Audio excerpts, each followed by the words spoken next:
जस्तो यो अहिलेको यो विषम परिस्थितिमा अन्तरिम सरकारमा चाहिँ सही मान्छे सही ठाउँमा पुग्नुपर्छ भन्दै गर्दाखेरि खास गरी परराष्ट्र मन्त्रीमा तपाईँको नामको चर्चा छ। के छ महानायकज्यू, त्यो जिम्मेवारी पाएको खण्डमा जुन तपाईँको लिगेसी छ होइन, पारिवारिक लिगेसी, त्यसलाई तपाईँको जिम्मेवारी पुरा गर्न तयार हुनुहुन्छ?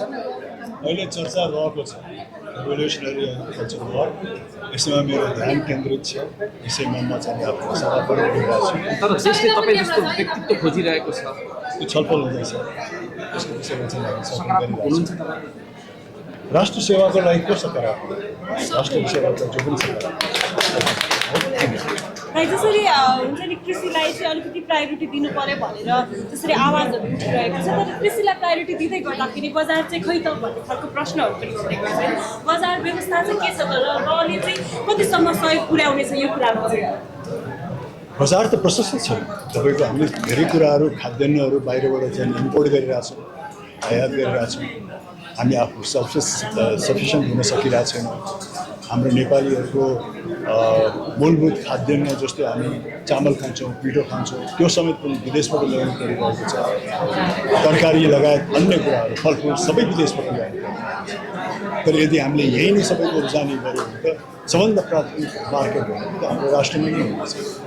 हामी चाहिँ नि परनिर्भरताबाट चाहिँ हामी हट्नेछौँ, जुन चाहिँ नि आजभन्दा 30, 40, 45 वर्ष अगाडि थियो पनि, जुन बेलामा हाम्रो जनसङ्ख्या कम थियो र प्रायः जसो नेपालीहरू सबैजना यिनी कृषि पेसामा लाग्नुभएको थियो, त्यो बेलामा हामी एक हिसाबले आत्मनिर्भर हुन्थ्यौँ। तर अहिले त हामीले हाम्रो आधारभूत खाद्यान्न नै हामी परनिर्भर छौँ। त्यो त विडम्बना हो। त्यस कारण बजार प्रशस्त छ। बजार हाम्रो मेन उद्देश्य त के हो भने कृषिजन्य सामग्रीहरू यहीँ उत्पादन गरेर आफू आत्मनिर्भर, खाद्यान्नमा आत्मनिर्भर। खाद्यान्नमा यदि हामी राष्ट्रिय हिसाबबाट आत्मनिर्भर हुन सक्यौँ भने त्योभन्दा ठुलो समृद्धि के हो? एकदम रमाइलो एक्सपिरियन्स के बटुल्नु भयो त रबाट? अब किसानको छोरा भएर अहिले यत्रो वर्षपछि फेरि किसानीमै फर्किँदाखेरि के एक्सपिरियन्स बटुल्नु भयो? आफ्नो सानो हुँदाको अनि त्यो के अरे खेत रोपेको त्यस्तो दिनहरू याद आयो कि आएन? गहिराइमा हेर्ने हो भने हामी सबै नेपालीहरू एक हिसाबले कृषक हो। अब नयाँ पुस्ताहरू यसबाट विमुख हुनुभएको छ, अन्यहरू क्षेत्रतिर आकर्षित हुनुभएको छ, त्यो अर्कै कुरा। तर यो रेभोल्युसनरी एग्रिकल्चर वार गर्दाखेरि रमाइलो पक्ष के हो भने यसलाई हामीले असाध्यै इन्टरटेनिङ हिसाबले प्रस्तुत गर्न सक्यौँ। एउटा असाध्यै गहकिलो विषयलाई हामीले असाध्यै मनोरञ्जनात्मक हिसाबबाट चाहिँ प्रस्तुत गरिरहेका छौँ। यसको सबभन्दा विशेषता नै यही हो। एग्रिकल्चरमा बेस्ड रियालिटी सो यो चाहिँ नि आफ्नोमा असाध्यै युनिक सो हो। नेपालको लागि मात्रै नभएर विश्वभरि नै युनिक सो होइन। अब त्यसको श्रेय उहाँलाई जान्छ। उहाँले जब आएर मसँग डिस्कस गर्नुभयो कि एग्रिकल्चरमा आधारित एउटा रियालिटी सो त्यो पनि असाध्यै इन्टरटेनिङ हिसाबले गर्छु भनेर जब उहाँले सोच्नुभयो, त्यो बेलामा नै मैले उहाँलाई यो आइडिया त राम्रो हो, तर के हामी यो गर्न सफल हुन्छौँ त? यसको त भयङ्कर धेरै चुनौती छ भन्ने कुराहरू सोच्यौँ। तर जब हामीले पहिलो एपिसोड गऱ्यौँ, जुन लोकेसन उहाँले छान्नुभयो, जुन हिसाबले व्यवस्थापन गर्नुभयो र जुन हिसाबले यसलाई हामीले प्रस्तुत गर्ने प्रयास गरेको छौँ, यसलाई एक हिसाबले चाहिँ असाध्यै मनोरञ्जनात्मक कोटिङ दिएर एउटा गहकिलो र असाध्यै गम्भीर विषयवस्तुलाई चाहिँ पस्किरहेको छ। के गर्नुभयो त? रमा धान रोप्ने, खेत खन्ने, के काम गर्नुभयो राजले? रको सबभन्दा ठुलो उद्देश्य के हो भने धान रोप्ने, खेत खन्ने, त्यो सबै कुरालाई चाहिँ हलो जोत्नु भयो कि भएन? हलो जोत्ने, त्यसलाई प्रेरित गर्ने होइन। युवा पुस्तालाई आउनुहोस् आफ्नो भूमिमा धान रोपौँ, मकै रोपौँ। युवा पुस्ता त तपाईँ पनि हो नि त? म पनि हो, अवश्य पनि हो। काँधमा काँध मिलाएर लान्छौँ होइन। म त युवाभन्दा पनि अझ युवा जेन्जी पुस्ता। जेन्जी पुस्ताले क्रान्ति नगरेकोले गर्छ। त्यो कुरा त घुमाउनु पारामा भन्नुभयो। हजुरले कहिले चाहिँ खेतमा गएर हलो जोतेको, खेत खनेको, यो एकचला बाँधेको त्यस्तो क्षणहरू छ रियलमा चाहिँ? पर्दामा त हामीले देख्यौँ कति राम्रो सुहाएको छ। हो रियलमा रेलमा पनि मैले गरेको छु। साफान्द्रमा पनि रोप्यौँ। मेरो पुर्खाको खेतीपाती पनि छ होइन। अब 24 घन्टा 12 महिना गएर चाहिँ मैले नरोपेँ पनि कुनै न कुनै क्षणमा गएर कुनै न कुनै समय त अवश्य पनि त्यसको अनुभव बटुल्यो नि। आखिर मेरो पुर्खाको पनि जग्गा जमिनहरू छन् होइन, तराईमा उहाँहरूले खेती गर्ने नै उहाँहरूको चाहिँ कार्यहरू थियो। त्यस कारण त्यो हिसाबले असाध्यै नजिकबाट धान कसरी उम्रिन्छ होइन, मकै कसरी गोडिन्छ, मकै कसरी काटिन्छ, करेसा बारीमा चाहिने तरकारीहरू कसरी उमारिन्छ भन्नेलाई त असाध्यै नजिकबाट अवलोकन गरेको छु र केही न केही अनुभव पनि भइरहेको छु। घरमा त्यस्तो तरकारी खेतीहरू मतलब कौशी खेतीहरू हुन्छ नि, मधु भाउजूले कतिको इन्ट्रेस्ट देखाउनुहुन्छ? अब यहाँ नि एकदमै कौशी खेती भनेर त मैले गरेको छैन है, तर एकताका नलपुरमा अलिकति मेरो जग्गा जमिन छ, त्यहाँ मलाई अझै पनि याद छ कि म कलेजमा पढ्ने बेलासम्म पनि एकचोटि म त्यो खेतीमा गइसकेपछि जति पनि हामीले खानेकुराहरू छ इन्क्लुडिङ तपाईँको मासुबाट लिएर दुध दहीबाट लिएर मोहीबाट लिएर त्यो सबै चाहिँ नि आफैले उत्पादन गरेपछि बाहिरबाट के पनि किन्नु पर्दैन। बाहिरबाट किन्ने भनेको चिनी हो, चियापत्ती हो, यदि चिया खाने मान्छे नत्र जे पनि हामी त्यहाँ सेवन गर्छौँ, चाहे चामल होस्, चाहे तरकारी होस्, चाहे दाल होस्, चाहे बेसार होस्, चाहे इभन माछा त भन्दिनँ, मासु होस्, दुध होस्, दही होस्, घिउ होस्, तेल होस्, त्यो सबै चाहिँ नि आफ्नै उत्पादन खान्छ। अब अहिले त्यही ठाउँमा म जाँदाखेरि सबै सामग्रीहरू किन्नु पर्ने छ, त्यसमा विडम्बना त्यो छ। ओके, आफै किन्न जानु भएको छ कि छैन आफै आफै किन्न चाहिँ जानु भएको छ कि छैन? राज सर, आफ्नो पेटको लागि आफै किन्नु पर्दैन होइन, आफ्नो पेटको माया सबभन्दा बढी आफैलाई हुन्छ नि होइन। बजारमा सबभन्दा महँगो के छ त? बजार भाउमा यो महँगो त्यो महँगो भन्दा पनि अत्यन्त नै महँगो छ। त्यो चाहिँ नि हामी असाध्यै सचेत हुनुपर्छ, सरकार पनि सचेत हुनुपर्छ। हामी आम नेपालीको लागि आफ्नो जनजीवन चलाउनको लागि प्रत्येक सामग्रीहरू विशेष गरी किन खाद्यान्न सामग्रीहरू चाहिँ नि अत्यन्त नै महँगो छ र यो चाडबाडको सिजनमा त अझ पनि सरकारले ख्याल गर्नुपर्छ कि आफ्नो विशेष गरिकन सामान्य जनसमुदायहरूलाई चाहिँ खाद्यान्न चाहिँ कसरी सुपथ मूल्यमा उपलब्ध गराउने सोच्नुपर्छ। त्यस कारण यो बढ्यो त्यो बढ्यो भन्दा पनि समग्र रूपमा बढेको छ, हरेक चिज महँगो छ। त्यसमा पकाउने जाँगर चाहिँ कतिको देखाउनुहुन्छ राज सर? तपाईँले यसरी कुरा गर्नुभयो कि जाँगर नदेखाउने हो भने तपाईँ आएरै पकाइदिन्छु सोध्नुभयो, तर मलाई थाहा छ तपाईँ आउनेवाला छैन। आफू पकाइ आफैले गर्नुपर्ने छ।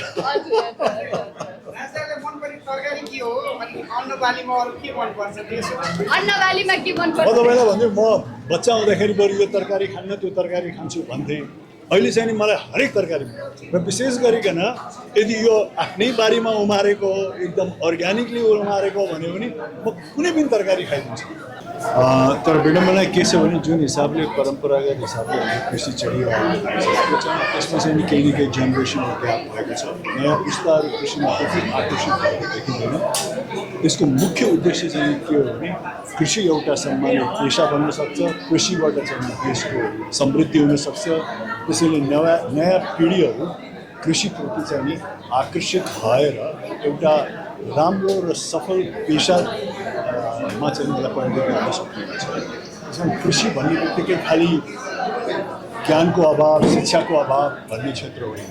यसमा ज्ञानको पनि आवश्यक पर्छ, शिक्षाको पनि आवश्यक पर्छ। त्यसैले रले के किसिमको प्रेरणा दिन खोजेको छ भने युवा, विशेष गरी युवा शक्तिहरूलाई तपाईँ पुरा तयारीका साथ, पुरा ज्ञानका साथ, पुरा शिक्षाका साथ कृषि क्षेत्रमा लाग्नुहोस्। कृषि क्षेत्रमा लाग्नुभयो भने तपाईँको व्यक्तिगत समृद्धिका साथसाथमा राष्ट्र र समाजको पनि समृद्धि हुन्छ। यही नै अब तपाईँले अब युवा पुस्ताहरू आउन जरुरी छ भनेर भनिरहँदाखेरि होइन, कृषकहरूलाई जुन हेर्ने दृष्टिकोण छ नि त्यो अझै पनि जसरी अफिसमा 15-20 हजारको जागिर खाने भन्दा अलिकति एक हिसाबले चाहिँ हुन्छ नि हेपाइको हिसाबले नै हेर्ने कुरा हेर्ने हो भने पनि होइन अलिकति कम महत्त्व दिइन्छ भन्ने तपाईँलाई लाग्छ कि लाग्दैन? हाम्रो लागि विडम्बना हो, किनकि कृषि जस्तो सम्मानजनक पेसा र कृषिमा लाग्नुभएका व्यक्तिहरूले चाहिँ आफ्नो पेसाप्रति अत्यन्त गर्व गर्ने चाहिँ लायकको पेसा हो। तर विडम्बना के हो भने नयाँ हाम्रो विशेष गरी नयाँ पिँढीहरू जो चाहिँ आफ्नो परम्परागत सोचाइ, परम्परागत रीतिरिवाजबाट विमुख भएर आधुनिकतातर्फ चाहिँ भागिरहनु भएको छ। आधुनिकताहरूले चाहिँ जे प्रदान गरिरहेको छ त्यसैको पछि अन्धो लागिरहनु भएको छ र आफ्ना कतिपय परम्परागत चिजहरूलाई चाहिँ नजरअन्दाज गरिरहनु भएको छ। यसमा एक कृषि पनि पर्छ। त्यसरी तपाईँले भन्नुभयो यसलाई त्यति सम्मानजनक रूपले हेरिँदैन, त्यो चाहिँ विडम्बना हो। किनकि कृषि क्षेत्रमा लागेको व्यक्ति चाहिँ एकदमै सम्मानजनक व्यक्ति हो।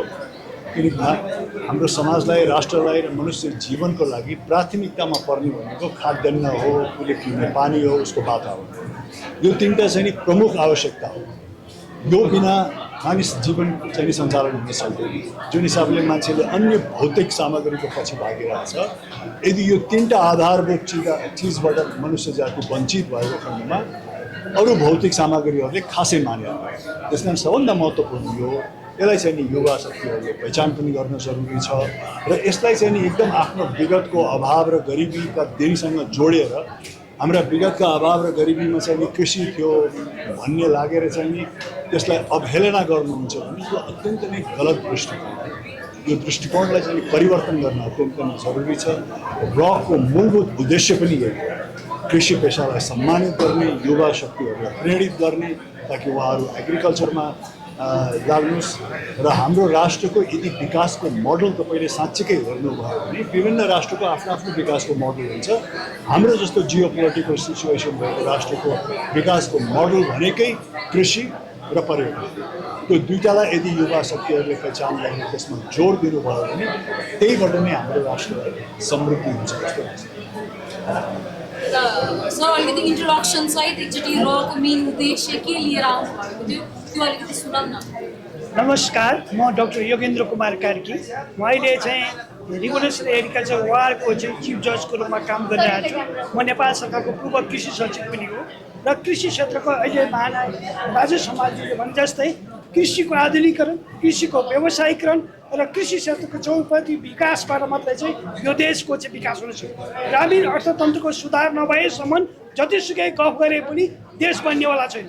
ग्रामीण अर्थतन्त्र भनेको चाहिँ कृषि क्षेत्रको विकास बिना, कृषिको व्यवसायीकरण बिना, कृषिलाई नाफामूलक नबनाएसम्म, कृषिलाई प्रतिस्पर्धी नबनाएसम्म, कृषिलाई चाहिँ मर्यादित नबनाएसम्म र कृषिलाई चाहिँ युवाहरूलाई आउन सक्ने र युवाहरूको लागि चाहिँ ढोका नखोल्नेसम्म चाहिँ यो देश बन्नेवाला छ। तसर्थ यो देश बनाउनको लागि रिभोल्युसनरी एग्रिकल्चर वारले एउटा स्टेपलाई चाहिँ मुभमेन्टलाई अगाडि बढाएको छ, एउटा मुभमेन्ट बनाउँछ। यसले चाहिँ युवाहरूलाई अब कृषिमा चाहिँ ल्याउनको लागि मद्दत गर्छ। डे बाई डे विदेशमा जाने हाम्रा युवाहरूको चाहिँ घट्दै जान्छन्, कृषिमा लाग्छन् र विदेशमा गएका नेपालमा परेपछि फेरि यही पेसामा लाग्छन् र यही पेसाबाट चाहिँ विदेशमा कमाउने भन्दा बढी आर्जन गर्ने सम्भावनाको असाध्य धेरै रहेको र म व्यक्तिगत रूपमा मेरो एक्सपिरियन्सले मैले विभिन्न 72वटा देशहरू घुमेर आउँदाखेरिको एक्सपिरियन्सले नेपालमा जस्तो स्वर्ग हिमाल पहाड र तराई छ, यहाँ विश्वका कुनै पनि किसिमका बाली र वस्तुहरूको उत्पादन गर्न सकिन्छ, व्यवसाय गर्न सक्छ। तसर्थ नेपाललाई बनाउनको लागि तपाईँ हामी सबै कृषिमा लाग्नुपर्छ। अब सबै कुरा छोडेर हामी कृषिमा लाग्नुपर्छ। यही नै धर्म हो, यही नै कर्म हो। यसो भयो भने मात्रै नेपाल बन्न सक्छ।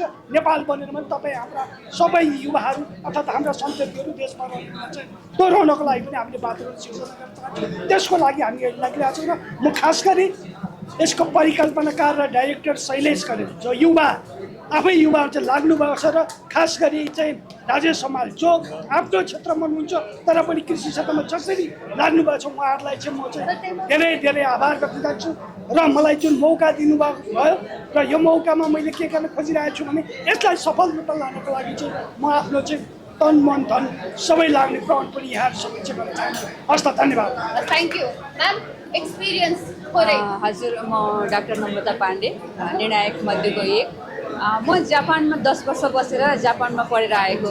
अनि त्यहाँ जापानको खेती प्रविधि, किसानहरू चाहिँ गाडी चढेर खेतसम्म गएर पन्जा लगाएर बुट लगाएर खेती किसान गर्दाखेरि हामीले हाम्रो नेपाली किसानहरूलाई गर्ने जुन सम्मान छ, किसान पेसा कृषि पेसाप्रति गर्ने जुन हाम्रो धारणा छ त्यसलाई मेटाउनको लागि चाहिँ यो आएको छ।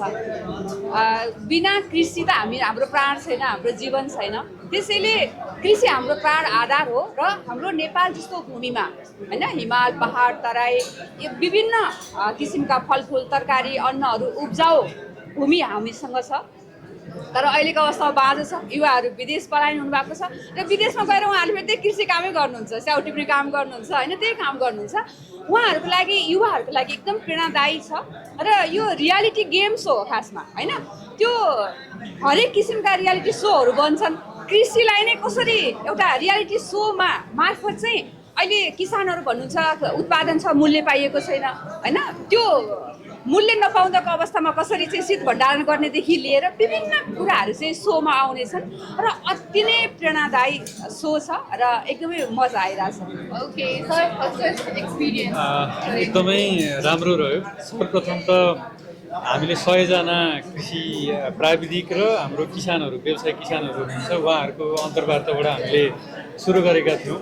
हामीले सोचेको भन्दा पनि एकदमै जस्तो उहाँहरूको अनुभव, उहाँहरूले जस्तो बाहिर जुन भाष्य छ नि यो नाफा हुँदैन भन्ने टाइपको 5 करोडसम्म कारोबार गर्ने व्यवसायिक किसानहरू पनि त्यहाँ चाहिँ आउनुभएको थियो होइन। उहाँहरूबाट त्यो एउटा चाहिँ 5 करोड कारोबार गर्छु 2 करोड नाफा हुन्छ, 1 करोड मेरो चाहिँ म उत्पादन 1 करोडको बेच्छु, मेरोमा चाहिँ 40 लाख रुपियाँ नाफा हुन्छ, 30 लाखको म च्याउ चाहिँ बेच्छु, मैले चाहिँ 15 लाख रुपियाँ कमाउँछु भन्ने किसानहरू चाहिँ आउनुभयो। समरीमा चाहिँ मैले के भन्न चाहन्छु भने नेपालको अहिलेसम्म हामीले बुझेको कृषि भनेको परम्परागत पारिवारिक र निर्वाहमुखी खेती प्रणालीमा आधारित हो। जसले कस्तो म्यासेज दियो भन्दाखेरि कृषि भनेको चाहिँ एकदमै यो अरू केही भएन भने कृषिमा लाग्ने भन्ने खालको चाहिँ जुन भाष्य बन्यो र त्यही अनुसार चाहिँ अगाडि चाहिँ गइरहेको अवस्थामा रले चाहिँ एउटा यो एग्रिकल्चरलाई ग्ल्यामरस बनाउँछ। त्यो ग्ल्यामरस जति एग्रिकल्चर सेक्टर ग्ल्यामरस भयो त्यति नै चाहिँ युवाहरू यसमा चाहिँ केही त छ भनेर आकर्षण गर्ने एउटा केन्द्रबिन्दुको रूपमा रहन्छ र जसरी चाहिँ यो सृष्टिमा होइन दृष्टिमा दोष छ भनेर भनिएको छ, रले चाहिँ त्यो दृष्टिलाई परिवर्तन गर्ने भूमिका निर्वाह गर्छ र युवाहरू चाहिँ व्यावसायिक रूपमा म चाहिँ अब कृषि उत्पादन गर्छु भनेर आउनको लागि एउटा वातावरण निर्माण गर्नेछ भन्ने चाहिँ हामीले जज गर्दै गर्दा पनि त्यो चाहिँ अनुभव गऱ्यौँ र यो एकदमै जुन इनिसिएसन भएको छ एकदमै यो सराहनीय छ। र मिडियाको साथीहरूलाई मैले अघि पनि भनेको थिएँ, म के चाहिँ अनुरोध गर्न चाहन्छु भने कृषिमा चाहिँ सकारात्मक कुराहरू के छ भनेर मिडियाले पनि अलिकति चाहिँ फोकस गरेर कसरी चाहिँ किसानले काम गरिरहनु भएको छ, कसरी व्यावसायिक रूपमा गरिरहनु भएको छ, कसरी चाहिँ हावापानी माटो सबै कुराहरू चाहिँ मिलाएर गरिरहनु भएको छ र उहाँहरूको सफलताको कुरा के छ, कथा के छ भन्नेतिर चाहिँ हामी अलिक बढी निर्देशित भयौँ भने त्यसले स्वाभाविक रूपमा के गर्छ भने नयाँ पुस्तालाई चाहिँ जुन हाम्रो ब्रेक नै हुनेवाला छ, अघि महानायकज्यूले पनि भन्नुभएको थियो, पछिल्लो हाम्रो पुस्ताबाट विशेष गरी जति पनि आज हामी धेरै युवा नै छौँ, हाम्रो पुस्ताबाट चाहिँ यो कृषि भनेको भनौँ उत्पादन भन्ने कुरा चाहिँ यो एकदमै बुढापाकाले अथवा केही नहुनेले गर्ने हो भन्ने भाष्य जुन बनिरहेको छ त्यो भएको अवस्थामा स्वर्गको टुक्रा जस्तो हाम्रो देश होइन, हावापानी माटो भूगोल भारत र चाइनाको एकदमै ठुलो बजार, नेपालकै एकदम यति ठुलो बजार हुँदाहुँदै पनि हामी आयातमा निर्भर हुनु परेको कारण चाहिँ युवाहरू चाहिँ कृषिमा कन्भर्जन हुन नसक्नु भएको कारणले गर्दाखेरि हो र अन्तिममा यो रले यो समग्र कुराहरूलाई चिर्दै चाहिँ युवाहरूलाई बढीभन्दा बढी युवाहरूलाई चाहिँ पुस्तान्तरण नभनेर व्यावसायिक भनौँ अब चाहिँ स्वतःस्फूर्त रूपमा चाहिँ म कृषिमा आउँछु भनेर आउनको लागि एउटा बाटो चाहिँ निर्माण गर्नेछ र एग्रिकल्चरलाई चाहिँ ग्ल्यामरस सेक्टरको रूपमा चाहिँ अगाडि बढाउनेछ भन्ने अनुभव चाहिँ एज अ जज त्यसमाथि युवा जज भएको हिसाबमा मैले त्यो चाहिँ अनुभव गरेको छु। त्यही नै भन्न चाहेँ मैले। Thank you. हजुरको एक्सपिरियन्स सुनौँ न छोटकरीमा। फर्स्ट अफ अल सबैजनालाई धन्यवाद। प्रायः सबैजनालाई फिल्मको प्रोग्रामहरूमा देखिरहेको थिएँ, तर कृषिको कार्यक्रमलाई पनि यति महत्त्व दिएर उपस्थित भइदिनु भयो सम्पूर्णलाई र टिमको तर्फबाट धेरै धेरै धन्यवाद। र रको बारेमा भन्नुपर्दा चाहिँ अघि सबैजनाले म यति वर्षदेखि भन्नुभयो होइन, म चाहिँ रको जेन्जी पुस्तामा पढ्दै रहेछु होइन। म चाहिँ रमा सबैभन्दा लास्टमा जोडिएको मान्छे चाहिँ मै होला सायद, त्यही भएर धेरै लामो एक्सपिरियन्स चाहिँ रहेन रसँग, तर यो सुटिङको दौरानमा चाहिँ धेरै कुरा मैले कृषि सम्बन्धी सिक्ने मौका पाएँ। शैलेशजी टिमसँग इन्ट्रोडक्सन भयो, सबैभन्दा ठुलो कुरा चाहिँ महानायकसँग होस्ट भएर म उभिन पाएँ, यो चाहिँ एउटा सपना साकार भयो जस्तो भयो मेरो लागि चाहिँ। र सकिँदै गर्दा अझ धेरै कुरा कृषि सम्बन्धी धेरै कुराहरू सिक्न पाउनेछु भन्ने आशा छ। होस्ट भए तापनि यो टिममा सबैभन्दा कम बोल्ने मान्छे चाहिँ मै छु है। Thank you. ओके निर्देशक सर। विशेष गरी चाहिँ युवाहरू चाहिँ नेपाल छोडेर बाहिर नै पलायन हुने चलन छ। तपाईँलाई चाहिँ के कुराहरू चाहिँ इन्सपायर गरे हुन्छ नि यो कृषि क्षेत्रमा, कृषि क्षेत्र एग्रिकल्चर सो नै फर्स्ट टाइम छ नेपालमा, के कुराहरू चाहिँ इन्सपायर गरे सुनौँ न। मेरो चाहिँ विगतमा सञ्चार जगतमा एउटा अनुभव थियो, अनि सञ्चार जगतले चाहिँ मान्छेलाई चाहिँ मान्छेको सोचलाई चाहिँ सेप गर्नको लागि चाहिँ ठुलो भूमिका खेल्छ र मनोरञ्जनले चाँडोभन्दा चाँडो इन्फ्लुएन्स गर्छ भन्ने एउटा अनुभव थियो विभिन्न रियालिटी सोमा, विभिन्न कार्यक्रमहरूमा, विभिन्न फिल्महरूमा कामहरू गर्दाखेरि चाहिँ अब एउटा यस्तो कार्यक्रम गरौँ जसले चाहिँ मान्छेको सोचलाई चाहिँ सही दिशातिर निर्देश गर्छ भन्ने खालको त्यो आइसकेपछि यो कार्यक्रमको परिकल्पना भएको हो। मेन कुरा त कृषि एउटा कुरा हो, कृषि एउटा कुरा हो, तर हामीलाई बचाउने जुन भगवान्हरू छन् उनीहरूलाई हामीले चाहिँ एकदमै हेलाको दृष्टिले हेरिरहेको छौँ र उनीहरूलाई चाहिँ एउटा सपोर्ट पनि होस्, एक खालको मोटिभेसन पनि होस्, एउटा प्लेटफर्म पनि होस् र सबैजना सहकार गरेर एउटा देशलाई आर्थिक रूपान्तरण गर्न सकिन्छ भन्ने त्यो महसुस भइसकेपछि चाहिँ यो कार्यक्रमको परिकल्पना भयो र आज यहाँसम्म आएको छौँ। अब मलाई चाहिँ एक खालको सफल भयो जस्तो लाग्छ, किनकि तपाईँहरूले चाहिँ यो तरिकाले चाहिँ आज हामीलाई आत्मसात गरिदिनु भएको छ र आउँदा दिनहरूमा पनि तपाईँहरूले चाहिँ यसलाई आफ्नो पनि धर्म ठानेर यसलाई चाहिँ अझ बढी सकेसम्म धेरै प्रचार प्रसार गरिदिनुहुन्छ भन्ने आशा गर्दछु। किनभने म आफ्नो सञ्चारकर्मी भएको हिसाबले पनि हाम्रो एउटा सोचले, हाम्रो समाचार सम्प्रेषणको एउटा सोचले पनि आम जनमानसमा ठुलो प्रभाव पार्ने गर्छ। त्यो हिसाबले चाहिँ यहाँलाई धन्यवाद पनि र यो खालको एउटा सन्देश पनि कि यो कार्यक्रम सबैजना पुर्याउनमा एउटा कृषि होइन, मान्छेलाई बचाउन, मानव अस्तित्वलाई जोगाउने एउटा कार्यक्रमको रूपमा चाहिँ हामीले सुरुवात गरेका छौँ। यही भन्न चाहे।